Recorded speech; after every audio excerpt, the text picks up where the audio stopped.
Hello, welcome to another episode of Fran-Switch Code. Rundown of my day. I got my vaccine. Well, the first shot of Moderna. After doing some research, it seems like Pfizer and Moderna are basically the same. This is not medical advice. Please do your own research. Even though if you're watching this, you probably already have gotten it. But Pfizer and Moderna are basically the same. The only difference being that Moderna is supposedly like slightly more effective. So I got Moderna. And I went to go tour another apartment building, and it's kind of perfect, except for the price.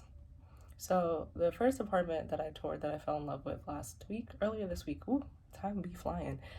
I was between two rooms, one of which had a hallway with all the stuff, and then led into the studio, but the studio was small, it wasn't about it. And then one was a 1 bedroom, but it just felt like a giant square. This place that I toured today had both the hallway and the 1 bedroom with incredible lighting and a view. And it's like near a bunch of stuff. It has like a grocery store right next to it, etc., etc. But yeah, it's just out of the budget. And I guess I could like up my budget, but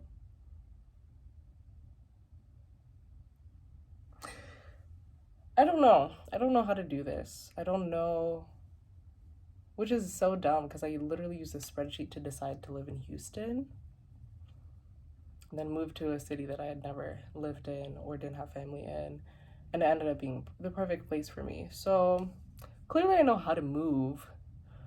Why apartment hunting specifically is so hard, I think I've just been used to like getting the cheapest space. So live with my family up into college. In college you just get whatever your dorm room is, live with it. I also move dorms a lot, so I'm also just like non-committal in a way that a lease scares me, and this would be my first one. Beyond that, I'm thinking that I'm gonna go in and out of this voice, so I don't know what voice it is though. Beyond that, I'm thinking that I don't really know what I want in the living space when I have to pick the things that I want for myself. So, which isn't true, right? Because I know I want the hallway, I know I want the 1 bedroom, I know I want the view, I know I want the big laundry, I know I want the black backsplash in the kitchen. So I know what I want. It's just like, bruh. The difficulty with this, it just feels like I don't know what I don't want enough. Like, I like things about each place, but I don't know which place I'll be willing to give up. So, for example, the first place that I toured, that I fell in love with, the community is amazing, the amenities are amazing. I think the location is pretty solid. It's right next to the BART, it's right next to WeWork. We're vibing. The place I toured today, the room is everything. Price, too much, but the room is everything, and there's a lot of convenient stuff near it, like Target, CVS, grocery store, restaurants, etc. But girl, I'm gonna have to walk real far with my heavy backpacks to get to the BART, and then the BART station's much farther up than the one that's right here with the other place that I loved. So then my commute becomes longer because I'm walking, but my commute also becomes longer because I'm on the train longer. And it's like, do I really want that? The only time I commuted was when I was going to hairdressing school in Nairobi, and that was like 3 hours each way. Am I exaggerating? In traffic, it's literally 3 hours each way. There are days that I spent upwards of 8 hours in a vehicle or waiting for one. And I hated it. Obviously, this is super dramatic because that's not what's happening in this case. The BART is not a matatu in Nairobi that's gonna take 3 hours in traffic. But damn, if I could have the room that I liked right above the BART station, like the first apartment has, cool. And then there's the final piece of all of this that's making everything so hard. I can't go outside at night. Period. I've asked everyone, and everyone has said, do not. You can do your pepper spray, you can do your jujitsu, whatever. Do not go outside at night. And I've been given enough stories about why pepper spray is not going to be enough, especially if you're being held at gunpoint. Not to be dramatic, I'm just saying. this is what be happening in these streets at night.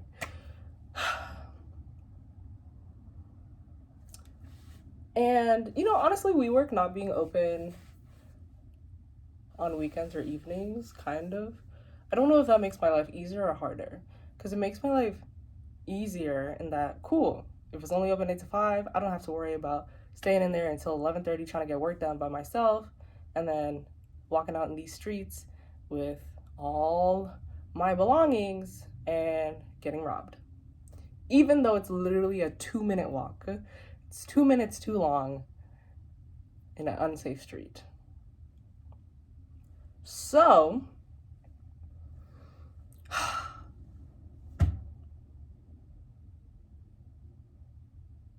in a world where WeWork's closing 8 to 5, isn't open on evenings and weekends, I won't be at WeWork evenings and weekends, but I'll be somewhere. And the question is, where? And the reason that matters is because then, do I want to live next to Target if I think I'm going to be at Target and the grocery store? Or do I want to just live in a really nice building because I know I'm not going to leave my room? I don't know how to make these decisions. Why are leases so long? Why can't I pay for like a trial period of a room? As you can tell, this is clearly stressing me out. But the tour was nice. I kind of like this second building. It has balconies. There's so much I don't know about myself to be able to answer these questions. Do I like balconies? Do I care that it has a balcony? Or do I just think that sounds nice, but I wouldn't really use it? There's so much I have to speculate about the desires and behaviors of my future self. I've never had a balcony. I don't know how much I care about a damn balcony. What if I love it? What if I never used it? And then there's the price of rent. Am I willing? So, for example, the first building that I fell in love with, I should probably use names. But low-key, I don't want people knowing where I live. So, the first building that I fell in love with, it's possible to get a studio there for $1,000 less than the place that's next to Target, the 1-bedroom. Obviously, there's a lot of reasons for that price difference. Location, balcony, different amenities, a shorter lease. God bless, a shorter lease. And it's literally a 1-bedroom, and it's massive. For someone who's used to living in a dorm room with a twin bed, this is a lot.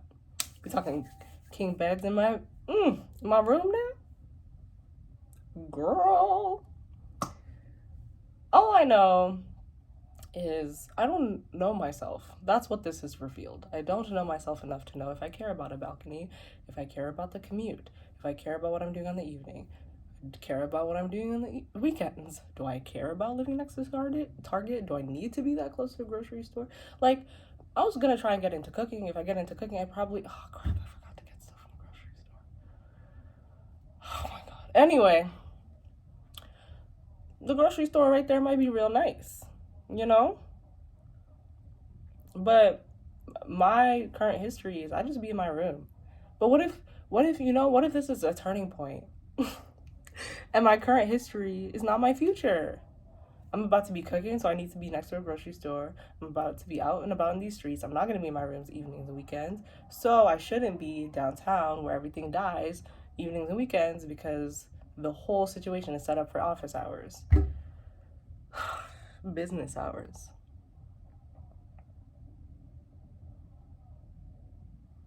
As you can tell, I'm fine from the vaccine. My arm hurts. Ugh. I'm excited to be vaccinated so people can stop roasting me. Rightfully so. I had my reasons. I'm not going to provide them. But the point is, I was literally going to get it yesterday. The plan for like a month has been to get it yesterday. And I got it today, but people didn't know that, nor did they care. They just thought I was putting it off. It's okay. Next month, I will be fully vaccinated, free to move around in these streets. Unclear if I'll be free to do anything really, because CDC guidelines on vaccination be changing. But am I happy? Oh God. You can see me become more unhappy over the course of these videos. And the reason is just like, not because Oakland isn't great and Cali isn't still great, because all these other things are going on. Like real life, you know, real life still happens when you move. Am I happy? No, I'm not. Not today, at least. I've been confronted with the fact that there are a lot of things about my personality, interactions, demeanor, behavior, blah, blah, blah, blah, blah, blah, blah. They're way too rooted in my trauma. And they need to change. And I'm not changing them as much as I should be. And I'm not happy with that. But I don't know if I mentioned this yesterday. I'm seeing a therapist. First session was yesterday. And hopefully that helps. I don't know how long it's going to take to help. I don't know if ever. I hope it's fast.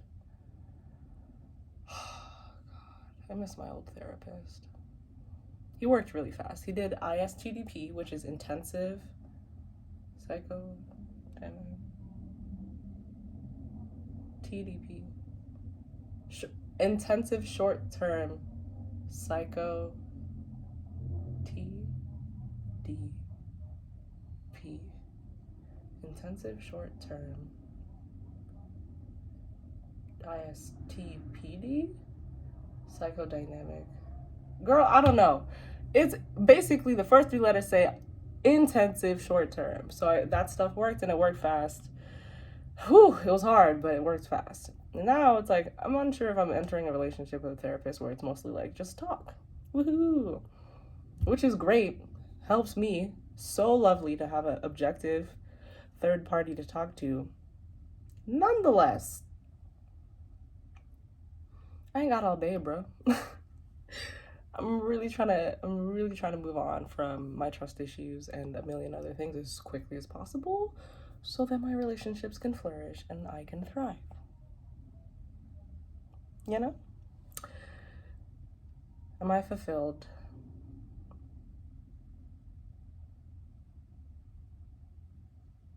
Honestly, in a world in which my relationships aren't thriving as much as they should, I'm not fulfilled. So today, no. We should like map this out over time. That'd be hilarious. I, Captain. And I've decided to split up the what did I learn today into two parts. One about Oakland / California / the Bay, and one into about myself. What did I learn about Oakland / California / the Bay? Really good nightlife. Definitely don't be out here going by yourself, which is wild because I literally backpacked here by myself and went to clubs the entire time alone. I don't understand what about the Bay mandates so much unsafety, so much. I don't even know. I don't get it. Unfortunately, I talked to my coworker and she's like, yeah, you know how because we went to school together, and she's like, yeah, you know how like in Boston there's areas you prefer not to walk around by yourself at night, but you can do it if you have to. Those areas aren't here, sweetie. That's rough. That's really rough.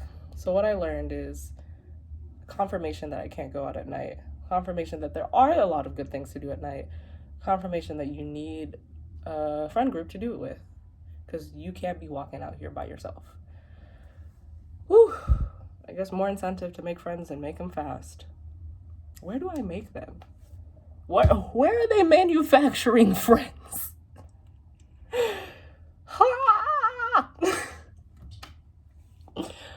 Can you tell that I'm overwhelmed by the things I have to do? And that was the point of the vlog, to capture the emotional reality of the move. Not the cute, oh my god, look at my apartment. It's the, oh my god, leading up to it. And what did I learn about myself / the world at large?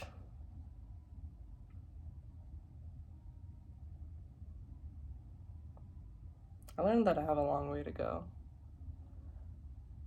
I have a long way to go. I have a lot to work on for myself, physically, emotionally, interpersonally, intrapersonally. Yeah, I learned that there's a lot missing from me. It sounds so depressing, but it's true. There's a lot missing from me and a lot that I have to work on if I want to live a better life, and that I should not have such a sentimental attachment to my past self or my trauma in a way that hinders that from happening.